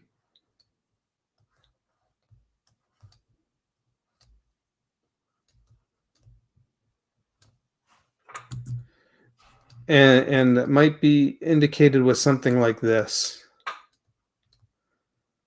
right? And this looks really bad, but you're getting the idea. That's the match line. That indicates that there's something in the foreground in the way that they have to. So he can still rough the animation to make sure it all moves properly, do it in blue pencil, and have him walk through it. But then when it goes to the cleanup department as well, cleanup is the animators and in-betweens are always fairly rough. I almost went into cleanup, but I just don't have a stable hand. But their stuff is still really, really rough. It's a little scratchy. Cleanup has to trace, I say that loosely, over the animator's drawings and keep the lines nice, clean, thin, crisp line. So that it doesn't look rough. It's the nicest. If you were to take the color, if you watch a finished scene, took the color away, that's the line. That's what cleanup animators do, or cleanup artists do. And they have to be consistent, because sometimes if an animator is working really, really rough and his stuff is looking like this, and you know, and those are the two drawings he's working with. They'd be a little more cleaned up than this, mind you, but you know, they're still on model, they still look proper. But the cleanup artist has to kind of overlay a sheet over top of that, and very carefully in a nice clean pencil, make sure all those lines, if there's like two lines like this, right, which is the main drawing you're going to be working with, and whatever you decide that is, whoops, you have to make sure that's consistent, so the volume remains consistent. So they've got to, you know, over here as well, there's like a couple of lines here. Which one is it? Which one are we going with? And you've got to look at the animation and make sure it all works from beginning to end, so all that runs smoothly, right? And also with the match line, when you're drawing it, you've got to follow over the match line again with that animation like this, and trace it off and make sure it follows that match line exactly, because that is going to go over top of your background, and he has to move behind that tree. And that, ladies and gentlemen, is a match line. Why we have them. So that was a long explanation, but Matt, I don't know if you're still there, but I was talking to you about that earlier. There it is. That was kind of a gross, long explanation. But nowadays, even in if you're using a program, whether it be on Clip Studio or Procreate Dreams, I think this tree could just simply be another level on the background painting and overlaid, so the animation would go in between. They'd probably just do it that way now. Right? You don't even have to draw the whole tree. There's ways you can do it. You don't have to use. You could still do match lines, I guess, but it would never quite. You could see it. And some cartoons, if you pause it, if they're going past a table, a box, something in the foreground, pause it. Pause it at that point when they're going past it. And if you can freeze frame it, look for them on YouTube, you can see the pencil outline following that foreground object right along the edge of it. And you can see it's a match line.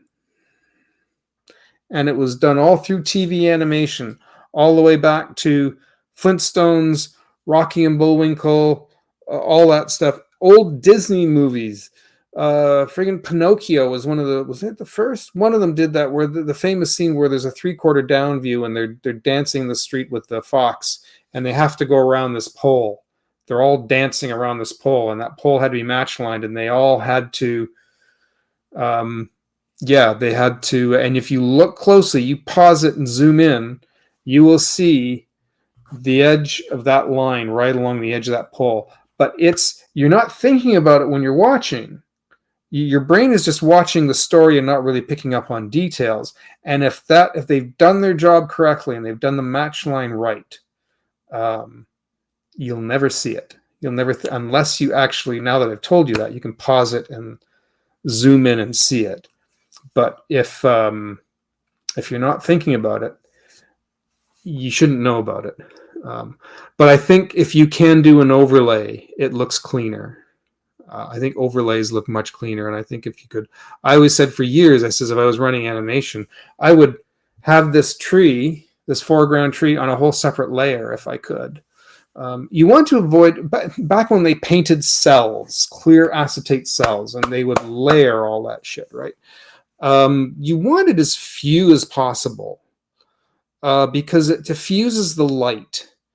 And what you would have to do is if you have a scene that required 4 layers of cells, you have the background and then 4 layers of cells on top of that. The light, it gets diffused by the light because your camera's set up with 2 lights over top of it to light that scene. If one of those cells, if the next scene has 1 less cell on it, there's only 3, it's brighter. The colors come through a little bit more. So what they would do is on the following scene, they would just overlay a blank cell over top so that the consistency of that diffused lighting looked consistent through the scene. So sometimes they would even say, what scene has the most cells? Well, this one has 7. That's the most. We're going to get some blank cells and overlay it so it all looks consistent through the whole thing. Right. If that makes sense.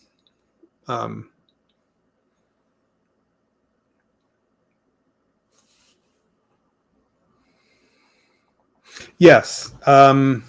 They did. It would depend on what the scene was. They had to kind of look at what the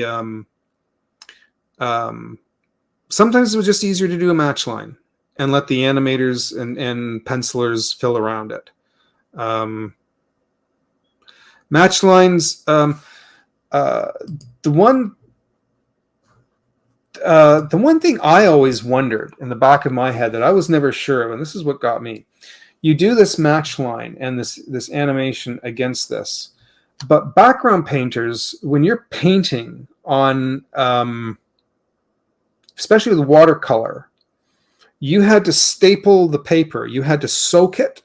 You had to stretch the paper. They had people they hired specifically to do this because you could have like hundreds of backgrounds for production. So they would soak the paper and they would be stapled and taped to boards so that as the paper dried, it recontracted back in, so it was stretched. But when you paint and you're doing watercolor on this paper, and they had to use some heavy grade stuff because it will start to buckle. But when it dries, it will flatten mostly back out. But the higher grade the paper and the thicker and heavier the paper, if you get 300 pound plus paper, it has to do with the compression rate and all that, the less buckling it'll do. But when it's wet, especially if you do these big washes, it shrinks and contracts back in.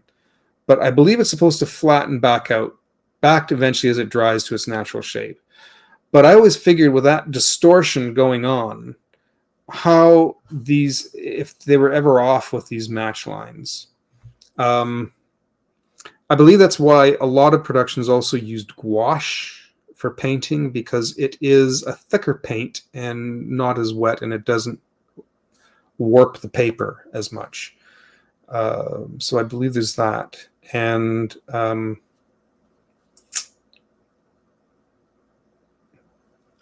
yeah, I suppose they would have to test that. I suppose if they would probably check it in the process and make sure it lined up. And if they had to do some adjustments, especially with cells, they had to scratch the paint a little bit where it overlapped, fill in a little bit more where it wasn't meeting up properly. I think they had to kind of check it after to make sure those all lined up with the foreground object. And there is, in this book, I have The Illusion of Life, and it talks about match lines in there. This book, if you ever want to get an animation, this is one of them I do recommend. There's about 3 or 4 books I would recommend, this being one of them. It is technically out of print, but you can get them on eBay. When I got this brand new, back in the 80s, late about 88, 89, it was $70, $80 at the time. And it's still that price now. If you try to get it on eBay, if you get one secondhand, it's still about $70, $80. The better the condition, the higher the price. Let me see if it talks about match lines.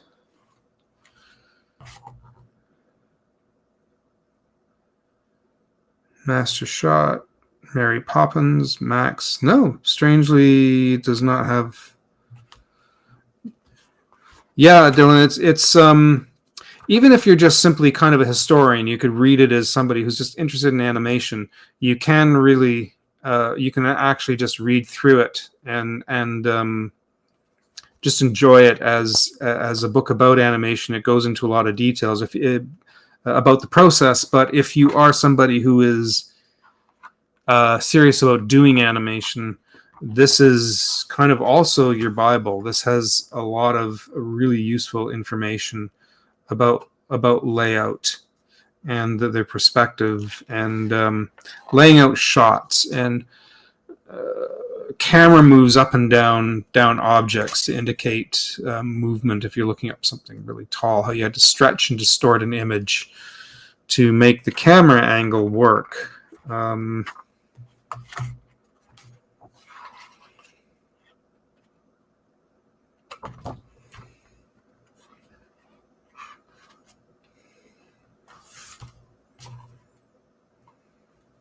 Layout. Oh God, there's a whole thing here.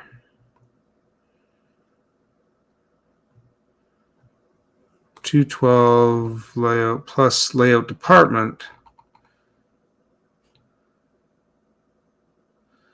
$305 is the department.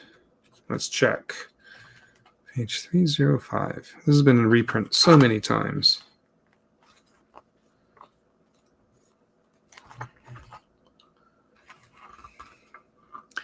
Dylan says, I know that I've heard of Disney. They drew as they pleased.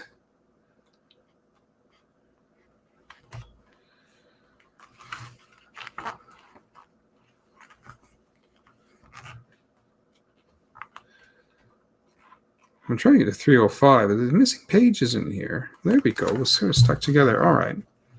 That's kind of not much, but I mean, here you can get an idea. I'll see if I can hold this up and show it. Used for a comic. It can be because you can give you at least some ideas of storytelling and the process of laying things out. Here you can see from the Fox and the Hound, really nice layout display there for how they did that. Right, the background is a sketch, very detailed sketch for lighting, whatnot, for the background artist, and then you can see what they've drawn in for what the characters are supposed to do. And that's not the animation, that's just the layout drawings for that. So yeah, pretty much the golden age. I was hoping, what was the other page for oh God, I gotta go back and look. I lost it.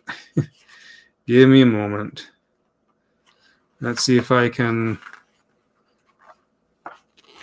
find the other two pages. 213, 204 to 234. All right.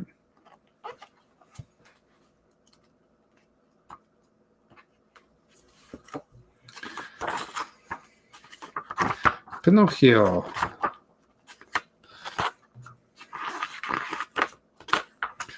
These guys, they worked hard. Boy, they worked long and hard on this stuff, like long hours. They got to the point that they knew what hours they could work, when they could work better. Some would actually come in really early in the morning, and just burn through stuff right in the first 4 or 5 hours, and then take the rest of the day off. But they got so much done in the morning that here, if you're talking about comics, they talked a bit about staging in this particular chapter, and if this helps, you can see there a little bit to do with staging in comic book, like setting, right. It's hard to hold the book like this. I apologize. Oh God, I'm gonna hurt myself.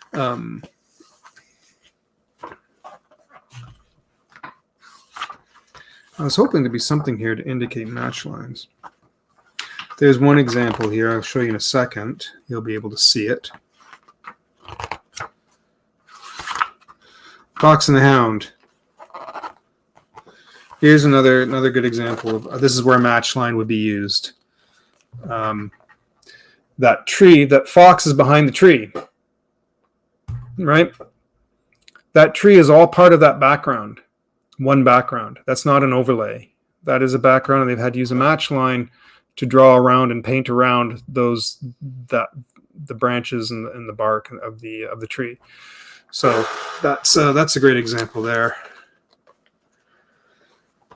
Absolutely, Dylan, 100%. I would highly recommend that because there's a lot of principles that carry over. Things like what I call like your line of your 180 degree line. The characters, if there's in dialogue with each other, they always remain on one side, right? They never cross that 180 line. If you can imagine, your point of view is the camera. There's a line between two characters facing each other. The camera can never move to the other side. So your point of view as a comic reader, stay on the one side of that line, right? It's sure lots of people love to play around with the rules, and I did one where I did it to try and break whatever. You can break rules when you understand. But that 180 rule is kind of important, and that's just one example of something to keep in mind. Storyboards. One of my instructors years ago used to say that storyboards are kind of basically comics. The only difference being is that storyboards, you can draw as many as you need to in a storyboard to indicate what a scene's going to do. Where a comic book, you have to get the story told quickly, and on a particular page, you need to get has to follow certain beats, and certain amount has to be you have to tell so much of the story on that one page. Also with comics, you can change the size of your panels.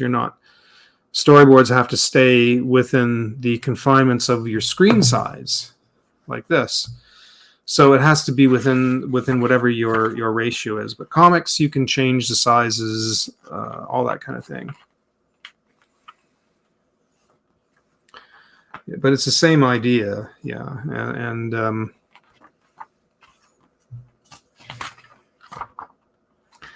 I was hoping. I know somewhere they do talk about match lines. I'm surprised.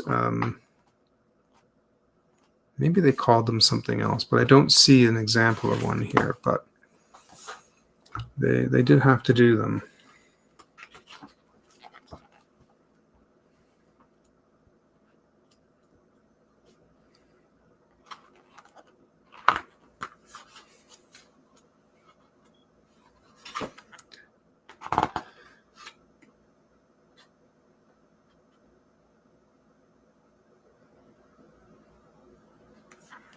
Yeah, just the history of the studio there at the beginning. And this is kind of work, though. I kind of wish I could do something like this and get paid for it.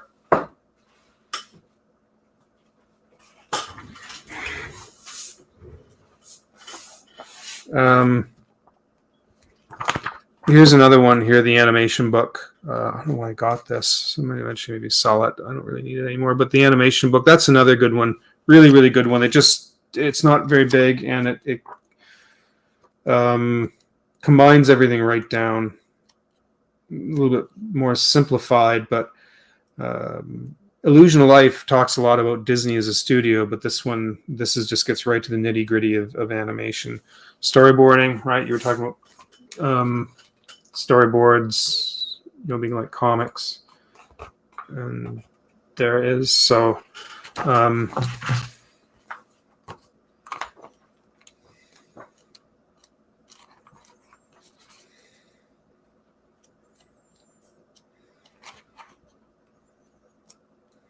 guess a little bit of the history of film. So this isn't a bad one. There's another one called The Animator's Handbook. I think that's another good one. But that's mainly if you're looking to do animation. Right, so that's kind of that. Anyways, I've kind of broken all this down, right? And that's basically from a storyboard like this. And you would, and then my job was to break everything down like this. That was kind of fun to do, actually. I should, and I've done this for a stream before. I've done one where he walks into a house, and I have to do a match line for the door when he walks through it, because he walks behind the door, right? And that's all one object. It's the front of a house with an opening for a door. You can't do an overlay of half the house and even the open door, because you have to see he's going through it. So it's going to cut off on the left-hand side of the door.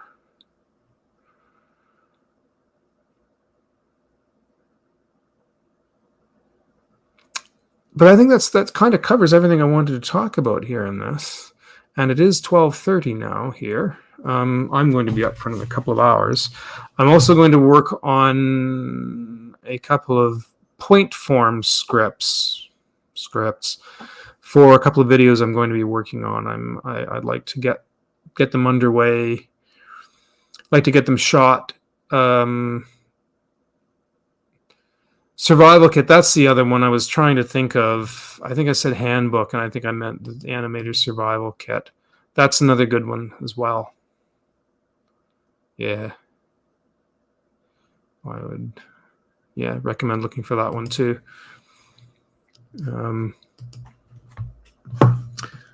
But anyways, let's close this off. So here you have it, ladies and gents. That's what I used to do at Sheridan and at Nelvana. Well, Sheridan is where I learned to do it. Then I did it at Nelvana. It's funny that stuck with me all these years. I still know how to do that, but again, it's kind of a lost art. But I guess if I was to do my own production, I would still lay everything out the same way, because I can read that language, so to speak. So it's what if it was my own production, I think too, if you're working in any kind of form of traditional animation, I'm sure even when they did stuff like claws, they had to put a lot of this into practice. But there you have it. I don't know if you have any questions. Feel free to shoot me a question if anyone's watching. I've got 5 people watching. I know there's Dylan, you're here, and I think Matt is still out there listening. I know he said he was going to read while listening to me yak.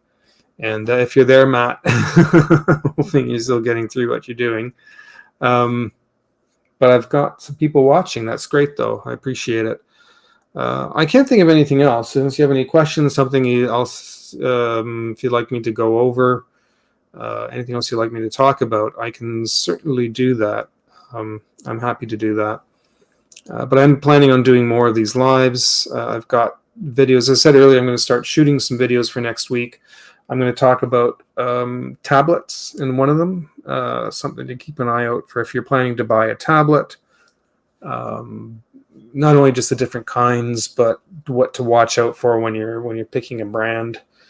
What inspired me that is because I use an XP pen, and they pissed me off when they crapped out on me. So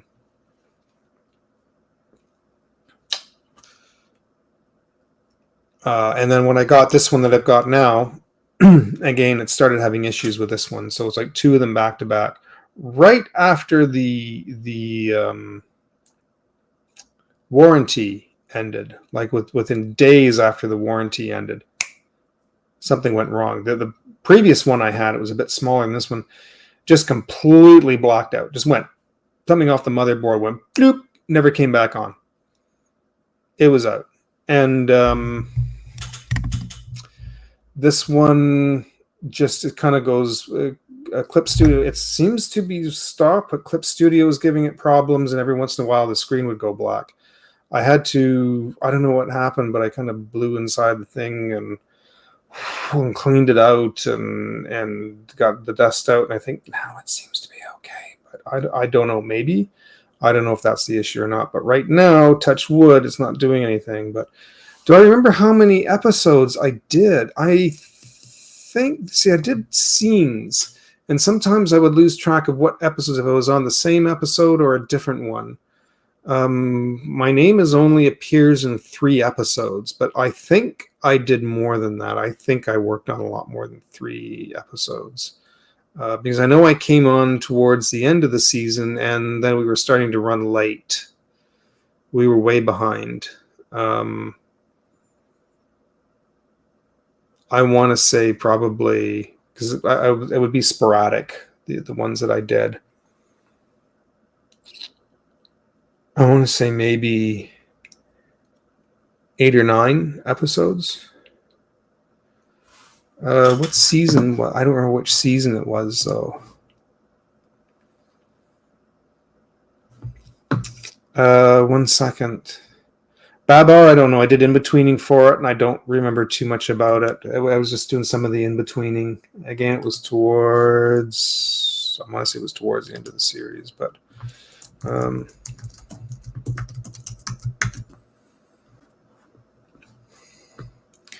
the Bear series. So let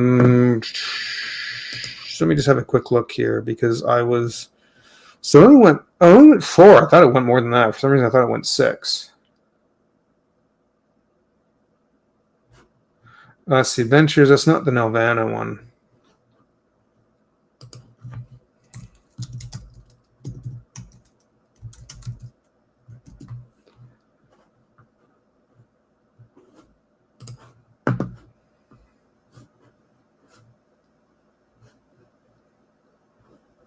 What year did it finish? It went 5. All right.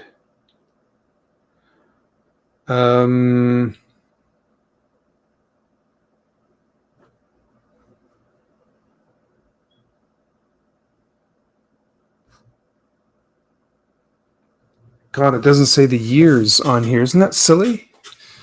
91, 92. It did come back in 97. 94 is when I finished. So March is when it aired. 94, 95. It was in there that I did work on it. So season 3 and season 4 is when I did. But that's why there's a huge gap. After the end, when we finished in around the beginning of 95, I think, then it goes to editors and everything else. There was a huge gap. We thought it was done. And they did pick up it again later for one more season in 97, but 95, we thought it was done. I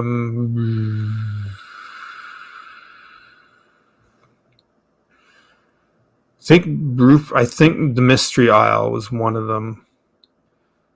Mom's Adventure. Rupert's Christmas. I'm pretty sure I did something on that. Last 3 for sure. But they were done earlier in the year. Like, these shows the air date, but we worked on them before that, obviously. Space Pilots. I didn't do anything with Space Pilots. Crystal Kingdom, maybe. So, yeah. So, anyways, I just thought I'd have a look and see. But Babar, I don't. And I also did a little work with Mumphy's Christmas Adventure, but Mumphy, again, was kind of a Babar knockoff. Kind of.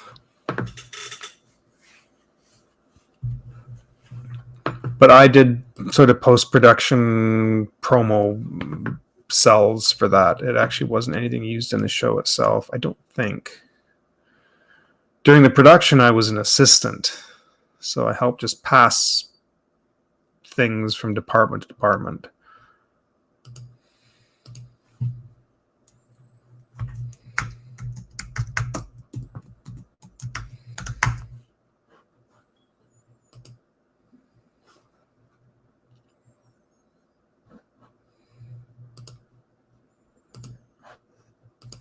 I did I did this last week in here. If you're around for this.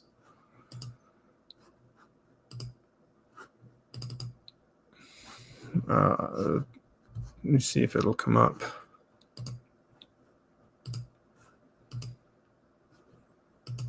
I'm having a little issue. Oh, there we go. Sorry, I'm dumb. So I did this last week, and that's from whoops. Oh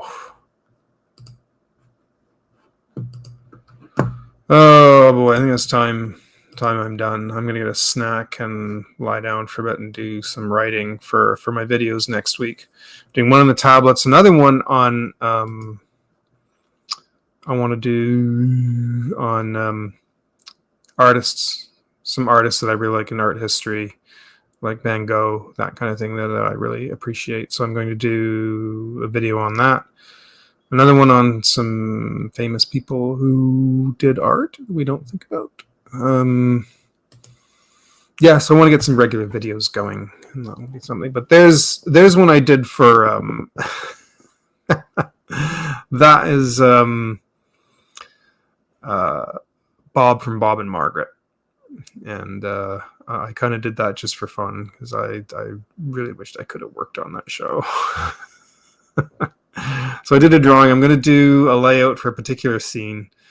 Eventually I'll do that on a live one night where I can spend about 4 hours. I'll do a big long live for about 4 hours. I'm going to draw the background, and maybe I'll split it up into about 3, maybe 2 or 3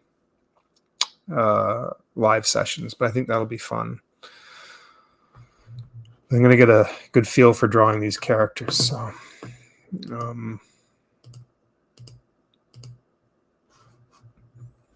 we did this last week too, if you're around for that, for this. So this is nothing in particular. I just drew it.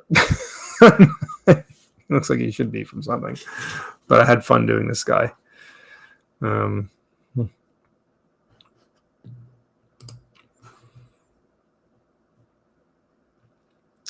What else did I do? Am I flipping? Are you seeing what I... Oh, geez, maybe I shouldn't do that. People can see my screen if I'm jumping between stuff. Yeah, that's not a good idea. All right, let's end this.